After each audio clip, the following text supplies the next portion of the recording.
शेतकरी मित्रांनो नमस्कार. ग्रीन गोल्ड ॲग्रीमध्ये पुन्हा एकदा सर्वांचं स्वागत. मित्रांनो, बऱ्याच शेतकऱ्यांचा हा प्रश्न आहे की आता बोंड खूप कमी आहेत, पात्यांची संख्या जास्त आहे, पात्याचं रूपांतर बोंडात झालं पाहिजे, तर याच्यासाठी एखादी फवारणी सांगा. तर आता याच्यासाठी मी तुम्हाला फवारणी सांगतो. तर फवारणी नक्की करा. आता याच्यामध्ये मी तुम्हाला ऑप्शन देणार आहे. मी असं म्हणणार नाही की तुम्ही फक्त हेच करा किंवा तेच करा, परंतु बोंड तयार झाली पाहिजे ही सगळ्यात मोठी समस्या आहे किंवा सगळ्यात मोठी अडचण आहे आणि ती तयार झालीच पाहिजे. तर नक्की आपल्याला काय नियोजन करायचं हे मी तुम्हाला या व्हिडिओमधून सांगणार आहे. तर व्हिडिओ शेवटपर्यंत नक्की पहा आणि व्हिडिओ जर आवडला तर व्हिडिओला लाईक करा आणि शेअर करा. तर आता प्रथम मी तुम्हाला इथे एक कंडिशन दाखवतो.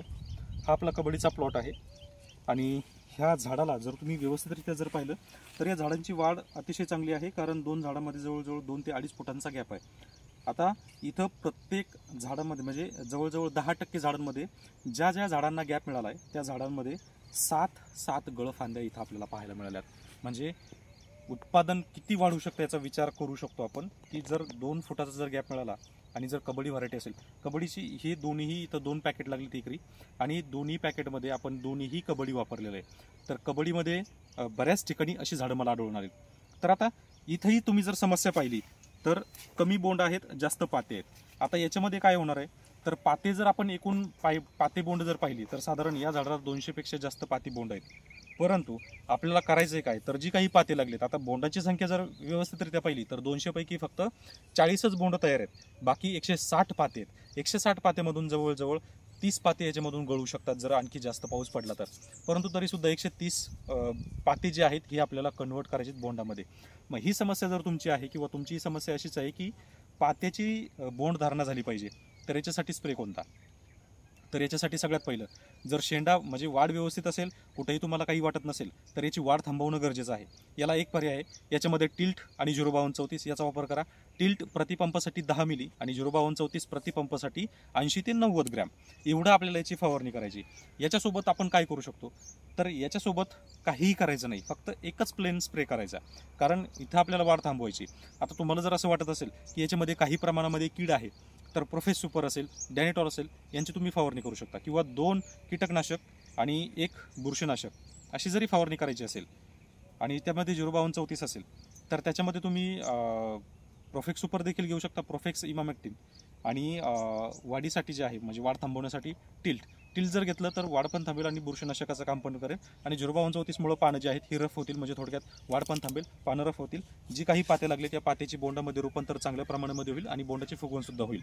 आता याच्यामध्ये आणखी दुसरा पर्याय काय, तर याच्यामध्ये दुसरा पर्याय आहे 05234 पेक्षा 04247 पण तुम्ही वापरू शकता. आता तुमची कपाशी जर स्ट्रेसमध्ये असेल, म्हणजे पाऊस पण पडलाय परंतु तरीसुद्धा वाढ होत नाहीये, कपाशीची पानं अशी करपल्यासारखी दिसत आहेत, लालसर दिसत आहेत, पानं फाटू राहिलेत, तर पानं फाटत आहेत, ही जर परिस्थिती जर तुम्हाला जाणवत असेल तर याच्यावेळी काय करायचं आहे, तर तुम्ही टिल्ट वगैरे वापरायची गरज नाही आहे. त्याच्यामध्ये श्रीरामची जी ग्रेड येते 6-12-36 किंवा महाधनची पण एक नवीन ग्रेड आहे जी ट्रेस एलिमेंटमध्ये येते, ती आपल्याला वापरायची प्रति एकरसाठी 1 किलो.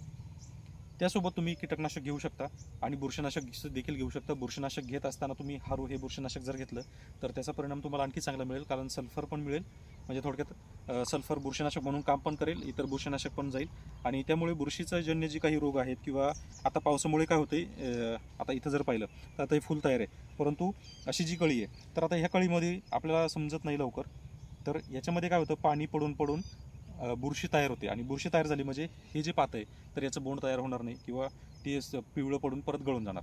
ही समस्या येऊ नये म्हणून आपल्याला हारोया बुरशीनाशकाचा वापर करायचा आहे. बाकी हे 2 डोस जे आहेत हे आपण हे करू शकतो, ज्यामध्ये एकतर वाढ थांबवण्यासाठी, दुसरा म्हणजे ट्रेसमधून प्लॉट बाहेर काढण्यासाठी. हे 2 फवारण्या आपल्याला करणं गरजेचं आहे आणि त्या घ्या. बाकी जास्त फवारण्याच्या मागे पळू नका. जास्त फवारण्या या पिकासाठी लागत नाहीत आणि जास्त फवारणी करत बसलो तर फक्त आपला खर्च वाढणार आहे, उत्पादन त्याच्यामध्ये वाढणार नाही. त्यामुळे आणि तिसरी एक महत्त्वाची बाब, तर आता याच्यामध्ये एक नैसर्गिकरित्या आपल्याला बोंडाची फुगवण करायची किंवा पात्याचं रूपांतर बोंडामध्ये करायचं आहे, तर काय करायचं आहे, तर आता हे पहा, या गळफांद्या आहेत, या गळफांद्यांचे शेंडे जर तुम्ही पाहिले तर आपण हे शेंडे छाटलेत. याचप्रमाणे तुम्ही पण गळफांदी आणि जर साधारणतः 17-18 फुटवे असतील किंवा 20 फुटवे असतील तर त्याचा शेंडा देखील खोडून घ्यायचा आहे. आता इथं आपण हा शेंडा पण खोडलाय का, तरी तो ऑलरेडी 7 गळफांद्या आहेत, 7 गळफांद्या प्लस ही फळफांदी. तर अशा पद्धतीने आपल्याला प्रत्येकाचे शेंडे जरी खुडले तरी नैसर्गिकरित्या पातं लवकर तयार होतं, लवकर साईज वाढते आणि पातं गळत सुद्धा नाही. तर याचा ॲडिशनल फायदा असा आहे की वर जाणाऱ्या शेंड्याकडे जे जाणारं न्यूट्रिशन आहे हे पूर्णपणे थांबतं आणि सगळं न्यूट्रिशन कुठं जातं, जे पाती तयार होत आहेत त्याच्याकडं. त्यामुळं अशा झाडांची बोंड फुगवण ही लवकरात लवकर होते आणि यामुळे बोंड खराब होत नाही, पाते गळत नाहीत. त्यामुळे हा एक पर्याय तुम्हाला नैसर्गिक आहे जो तुम्ही करू शकता. आता जास्त क्षेत्र असेल तर थोडा अपवाद आहे, परंतु जास्त फवारण्या करण्यापेक्षा किंवा 2000ची फवारणी करण्यापेक्षा 300 रुपये रोज आणि 7 बाया जरी तुम्ही लावल्या तरी 7 बाया किमान 7 एकर एका दिवसात अगदी आरामात करू शकतात. एवढं सोपं हे काम आहे. त्यामुळे व्हिडिओ आवडला असेल तर नक्कीच लाईक करा, शेअर करा, सबस्क्राईब करा आणि हे 3 उपाय जे मी सांगितले तेच करा. जास्त खर्चामध्ये पडू नका. बाकी तुम्हाला जर कमी खर्च करायचा असेल तर त्याच्यावर आपलं ताकंडी ही आहेच आहे. बाकी तुम्ही अशी कपाशी कधी पाहिली का हे मला कमेंट करून नक्की सांगा, कारण 7-8 गळफांद्या ह्या मी माझ्या आयुष्यामध्ये पहिल्यांदा पाहतोय आणि पहिल्यांदा ऐकतोय सुद्धा. धन्यवाद.